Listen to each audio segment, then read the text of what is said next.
Good afternoon and welcome back to Werner's View. Yes, it's been some time since I last had a good ride on the bike. Thank you to all of those that have followed my Cederberg series. That trip was about 1.5 months ago. I'm really pleased to be back on the bike on a very, all I can say, exciting prospect of a trip.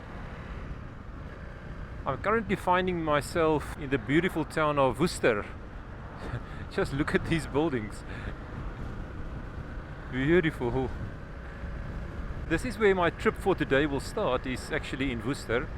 This is now a Friday afternoon and I'm planning quite an extensive trip over the next 2.5 days that will take me through large areas of the Little Karoo. So I think there's going to be a lot of dirt road riding and lots of remote and isolated places to be seen. But my first trip is going to take us from Worcester all the way to a place called Leeuwenboschfontein. Now Leeuwenboschfontein is a guest farm there in the area of Toes River of the Little Karoo or the Little Karoo, and I think it's going to be a very exciting ride to get there, because to get there you need to leave Worcester here and drive up all through the Hex River mountain, through I think one of the most beautiful valleys in the country. But yeah, for now I'm in Worcester and I'm just taking a bit of a drive around. This is High Street, so I think this might be the main street of Worcester. Now Worcester is quite a large town. Actually it is the third largest town in the Western Cape after Cape Town and George. So it is quite spread out and it has this beautiful location. If you just look in front, those mountains, that is the Hex River mountains. But basically any direction you look at in Worcester you will see some mountains, and those mountains in front is what we will be crossing through today. Now Worcester, being such an established large town, has got quite a long history. The town of Worcester was already established in 1820, so in the same time as the British settlers, but the first farm in the area was already established in 1731 I think, so this is quite long ago. I just want to make a turn here into Church Street. This is Church Street.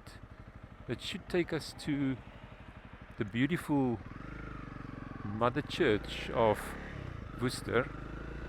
Yeah, I think it's down this lane. Everywhere there are just beautiful buildings and small little restaurants, so this is a beautiful town. This is Church Square, so there in front you can see beautiful Mother Church of Worcester. This is the Dutch Reformed Church.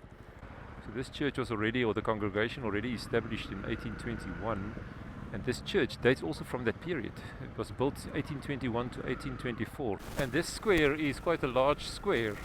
It's called Church Square, but it's always been the main hub for markets and things in Worcester. I'm just going to ride around the square a bit. But yeah, thatch roof, Cape Dutch style buildings, quite common here. You can see this one, 1841. Now, so all of these buildings must have some significant historical value. So as mentioned, Worcester is the third largest town in the Western Cape, so it's also thus by far the biggest town in this area, which is the Breede River Valley, which is an extremely fertile area. And of course famous for vineyards and the production of grapes and wine and so on. So not long after the establishment of Worcester, the first vineyards and so on were planted here in the Worcester area. I have to deal a bit with the Friday afternoon peak traffic here in Worcester. The name of Worcester has quite a strong English history. It was named by Lord Charles Somerset in honor of his brother, which was apparently the Marquis of Worcester in England. So although South Africa's got a very old Dutch history, of course the English took over the government of the Cape after 1800, and many of the things that's been established since then has got some English connection. Now I'm finding my way out of Worcester. Suddenly it is a bit quieter. But any direction you look, you see the mountains. It's just beautiful.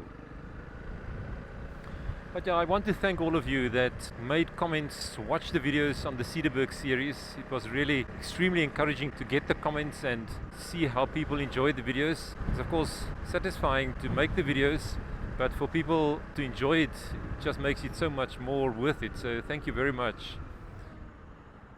We are now going to connect onto the N1, that is the main national highway, of course, running through, well, the whole length of South Africa, but it passes here through Worcester. And right after you exit Worcester, you actually head into the Hex River Mountains, and the Hex River Pass is the pass that you need to ride to get through the mountains. So we are going to ride it. It is unfortunately the national highway, so it will likely be quite busy with lots of heavy vehicles. But I think nothing takes away from the beauty of this pass. So let's see how we can enjoy the beauty. Yeah, unfortunately I'm heading a bit into a headwind. I really hope you can still hear me. But this is now the N1 and we are now exiting Worcester. Yeah, so I left Cape Town earlier this afternoon and already rode about 100 kilometers from Cape Town to Worcester. So this is now continuing on this trip actually from Cape Town.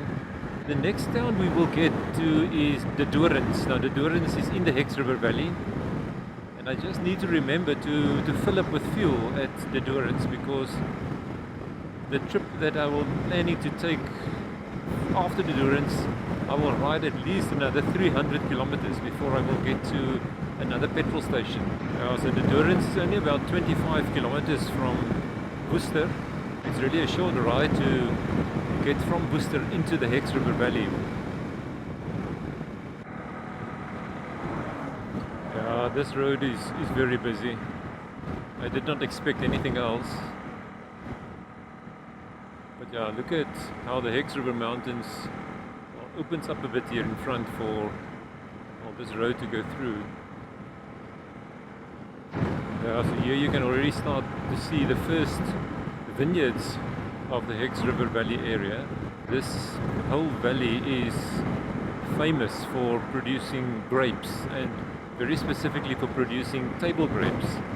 This is the largest exporting area of table grapes in the country, and apparently up to 17 million cartons of table grapes are exported from this valley every year. That is a lot. We are heading steadily into autumn in South Africa now. Today is the 14th of March. You can start to see some of the vineyards where the colors of the green leaves are being turned into yellow and brown. This Hex River Valley is then part of the Matroosberg catchment area. So this mountains on the right is some of the highest in the Western Cape, with Matroosberg Peak actually the second highest peak in the Western Cape at 2,247 meters. So yeah, it is quite an interesting and prominent mountain that we find here, Matroosberg. Yeah, so this road through the pass is of course then the key link between Cape Town, the Western Cape, and the interior of South Africa. And it's also the part of the mountain where there is a very prominent railway. So the town of the Doorns was established around 1875, specifically for a railway station to be built. You can see that we are just crossing over the railway tracks here. It was important for this railway station to be built because of the export of the table grapes already from early on. And it remains an important hub then for table grapes to be transported from. So we will make a turn into the town of the Doorns just a bit to see what it looks like. And as I said, I also need to get some fuel. But yeah, this valley is busy revealing itself. Yeah.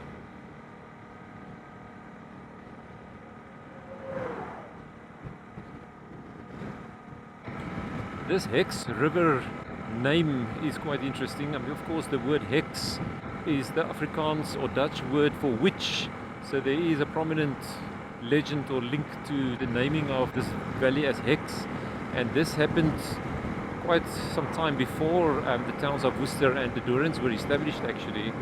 Going back as far as, I'm not quite sure of the date, but something like 1768, when Eliza Meyring was a lady, apparently a beautiful girl that stayed here on a farm in this valley, and she had quite a number of suitors of men that were interested to marry her, and then she requested, maybe more in jest, that the man that can get her hand needs to go and collect or find the most beautiful Disa high up in these mountains. And a certain guy called France attempted it and unfortunately fell to his death. So that haunted Eliza Meyring, that he fell to his death due to a request from her.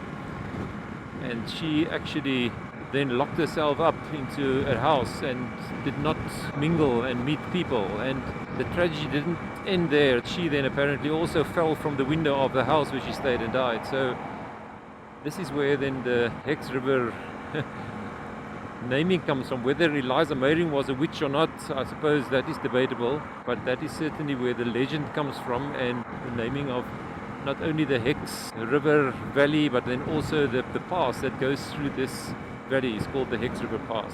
And also, of course, the mountains are called the Hex River Mountains. But yeah, the most famous thing about the Hex River Valley remains the producing of table grapes for exporting. Though the road itself does not have tunnels, the train track has some significant tunnels. Apparently there's a tunnel here that is around 12 kilometers long, so quite prominent. Yeah, there is the Hex River Valley, and as far as the eyes can see, you can see vineyards upon vineyards. Yeah. And far down below it are the train tracks.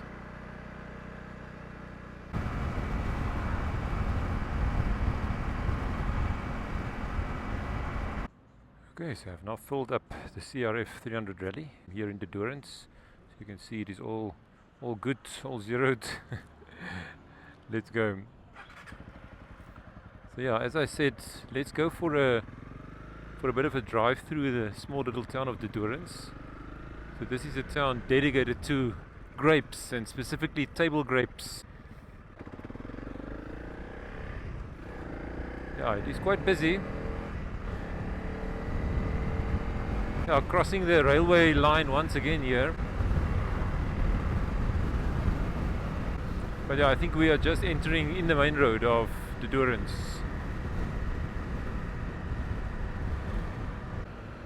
And as with all towns, it is dominated by the Dutch Reformed Church.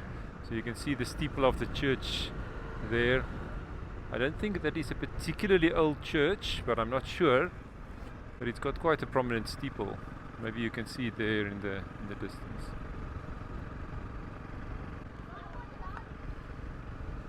Yeah, so this road is just taking us through the Doorns.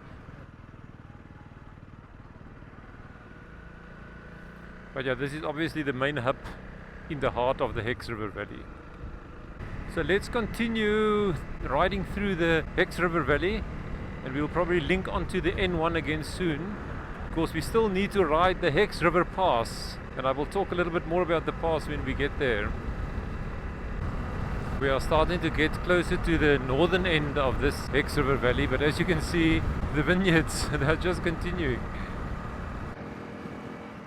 Now the Hex River Pass is actually a very infamous pass. It's regarded as one of the most dangerous passes in South Africa. I think particularly because it is a main road and it is used by heavy trucks. I mean, this is the only road that you can really take from Cape Town to Johannesburg with the heavy vehicles. So you have to drive this pass. And this pass has got one or two quite sharp hairpin bends. And especially if you come from that side and you don't manage your speed on a big truck quite well, you can lose control around some of these bends, and some serious accidents has happened here. So I will just be a bit careful when I ride up now. So at least it splits into two lanes here, so one will be able to pass slower going trucks. But yeah, this very first bend is already a sharp one.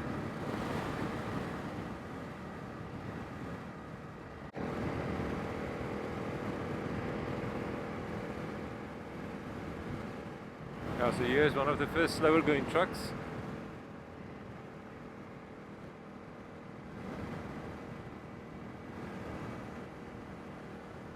But yeah, the best views over this valley is actually from this side if you come down the pass. But hopefully we will get some views just looking back, because I will not come back this route in the trip that I'm planning for the next 2.5 days. But yeah, there you can see the valley lying, this beautiful, beautiful valley. Sorry, I cannot take a lot of time to have a look now. Just need to watch the traffic a bit.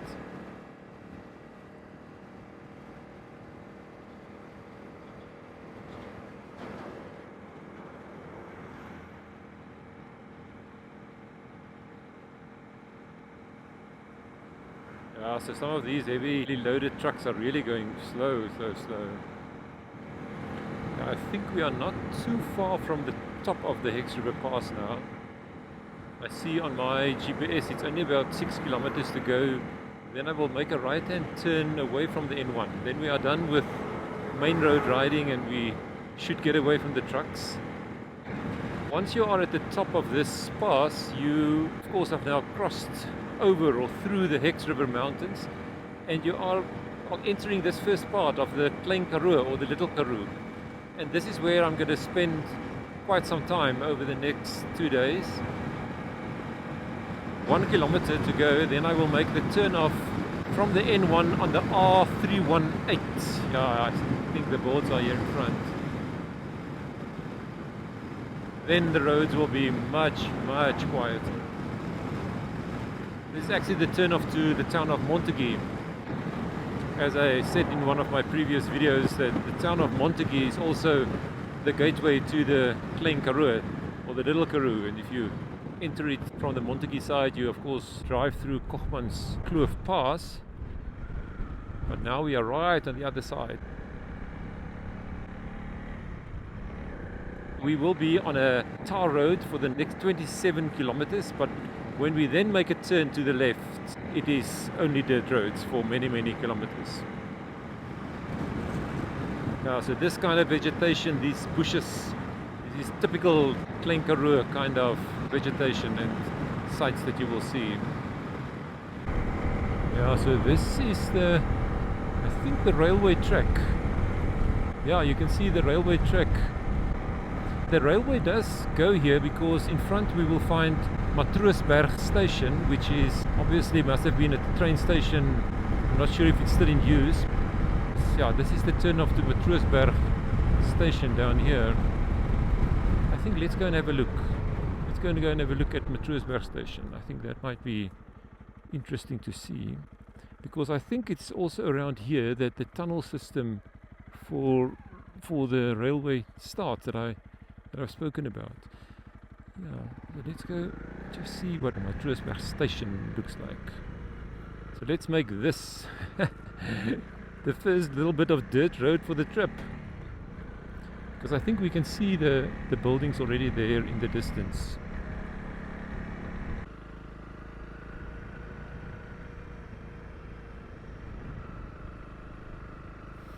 But do you agree with me? You already get a sense of you are now away from all the busyness and it's already quiet.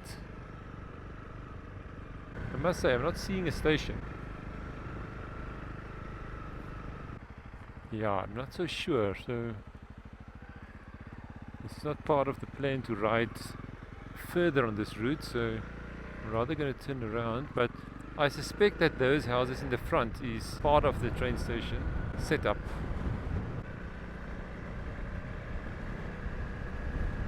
Looks like a whole community here. This almost looks like a school, but I'm not sure.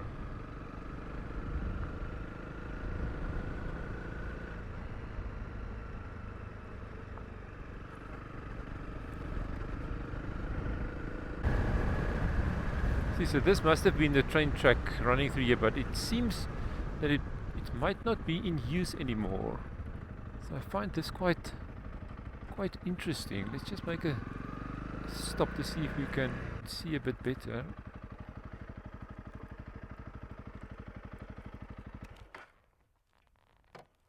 It seems this is the train track, or the old train track, because you can see there's a deep like ravine here, which I think is man-made. But yeah, it seems like this railway line is not in use at all anymore. So this is interesting. Let's just see what I can see. We just cross this little fence.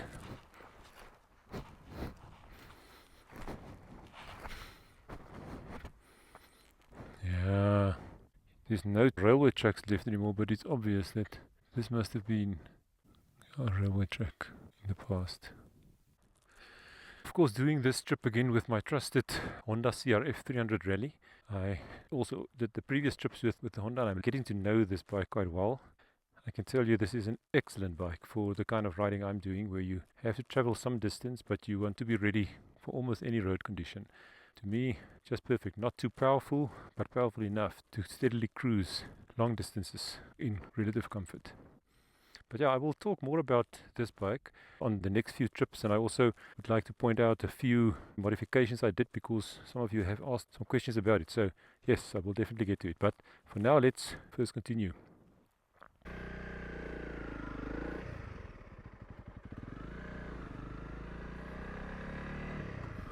Okay, leaving Matroosberg station behind, getting back onto a little bit of tar road, which will be the last for a long time. Yeah, I'm just loving this ride. It is just me. I mean, this road is only for me. Look at these stretches of plains. Yeah.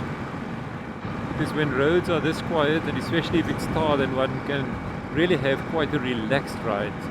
No stress, just cruising along.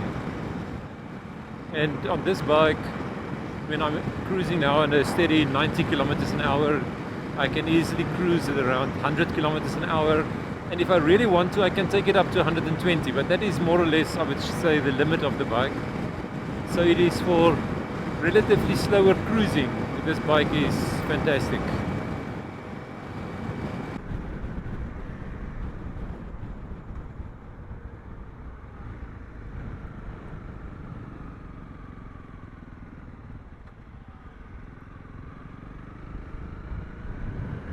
Let's go.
Leeuwenboschfontein is maintained by Esther and Frikkie van Zyl. They are looking after the place, and if you're looking for a place to come and relax and stay in the beauty of this part of the Little Karoo, surely you should not miss Leeuwenboschfontein. So I contacted Esther about 2 weeks or so ago and asked whether she can have some accommodation for me for the night, and she said no problem. She even said she will make some food, have some food ready for me. So I'm looking forward to my stay here. She in the end said she's going to book me into one of their permanent caravans. They've got 2, I think, permanent caravans that are completely kitted out for somebody to stay over for in a self-catering kind of way. So yeah, this is Leeuwenboschfontein. Now this place, we were really amazed when we stayed here the last time, so this is why I'm looking forward to come back. Here are some of the self-catering units. You can see the beautiful lawns, and I will just make a stop there at the office in front. See, small little houses for self-catering here as well. So let's see whether she still is going to let me stay in the caravan, which I think is fantastic. But maybe that has changed, so let me make a stop here.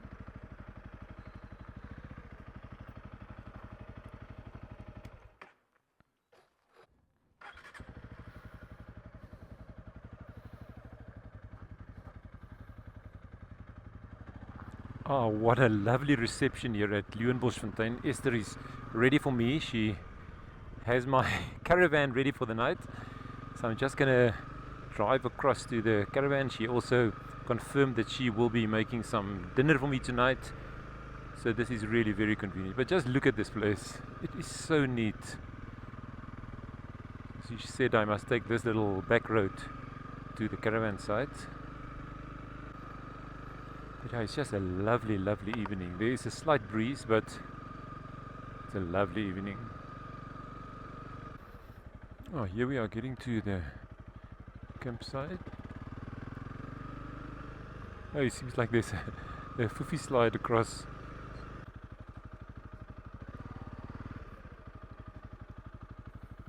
Now I must find that caravan. Oh, I see there on the other side. But just look at this beautiful, beautiful campsite under the willows. Oh, the caravans are there. I drove past it. It's actually contained in their own little building.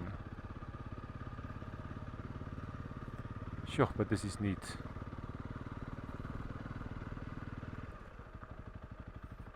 So I'm in caravan number 2, so this should be the one.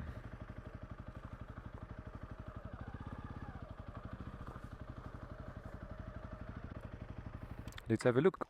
So I safely made it to Leeuwenboschfontein and I stopped here at the caravan where I'm gonna sleep tonight. So as I said, Esther gave me a lovely reception.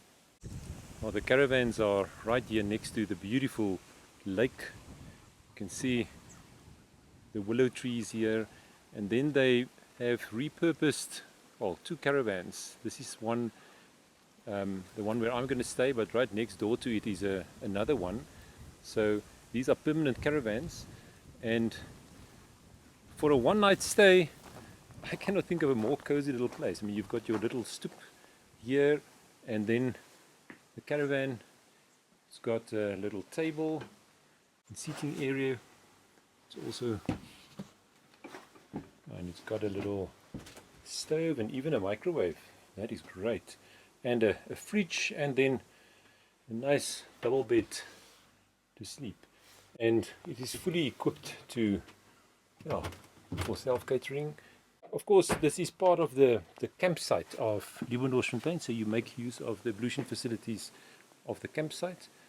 Yeah, I think this is great. Okay, so here you can see more of the campsites under the willow trees, and there are some ablution facilities, and look at this fantastic swimming pool. Play area for kids. And then you cannot see it quite that well, but behind these trees there are some of these campsites that are a bit further away and more isolated. Well, that brings me to the end of the trip for today. I hope you enjoyed the ride from Worcester through the Doorns, the Hex River Valley Pass, and of course the last part, the first taste of dirt road up into Leeuwenboschfontein.